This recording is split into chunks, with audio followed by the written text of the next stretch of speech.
Ayusin mo rin, ha? Please. Anak, sige na, inumin mo na to.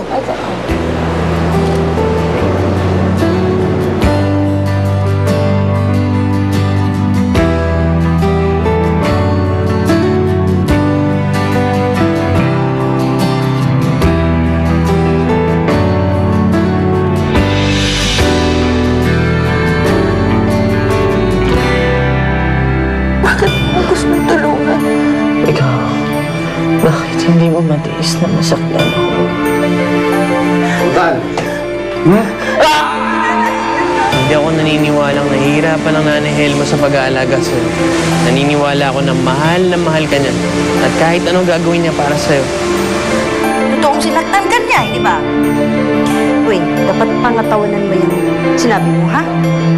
Kung hindi, kami ni mami mo ang malalagot. Naintindihan mo? Tumakas ka na, bilisan mo! Tumakas ka na!